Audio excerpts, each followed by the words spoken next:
Han dræbte over 2.000 soldater alene i en eneste krig.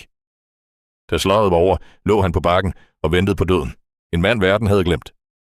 Men da han åbnede øjnene igen, var han tilbage som en 13 år gammel gut, med alle mindene fra sit forrige liv.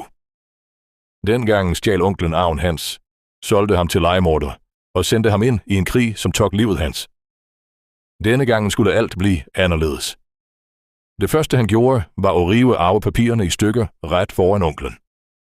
Da onklen greb tak i ham, svarede gutten med et eneste slag. Samme nat brød legemordere sig ind på rummet hans. De troede, de jagtede på et barn, men de havde gået ret ind i et monsters hule. Han læste hvert eneste angreb, før det skete. Han knuste et sværd med bare hænderne. På få sekunder lå alle morderne døde. Så fandt han sandheden. Det var onklen, som havde sendt dem. Han opsøgte ham med én gang. Selv byens farligste legemorder klarede ikke at træffe ham. Han forudså hvert eneste dolkestik og afsluttede kampen med et dødeligt spydstøt. Efter den dagen forsvandt onklen. Ingen fandt ham igen. Bare skrigene hans blev hørt, men i stedet for at flygte fra krigen, gik han ret mod den. 5 år før krigen startede, meldte han sig ind som barnesoldat. Alle lå af ham, helt til han hoppede forbi instruktørerne, som om de ikke eksisterede.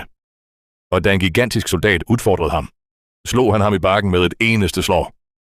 Fra den dagen sværgede soldaten evig loyalitet, og senere knuste troppen hans alle modstandere. Han besejrede den arrogante kaptajn og tog sejrsflagget med egne hænder.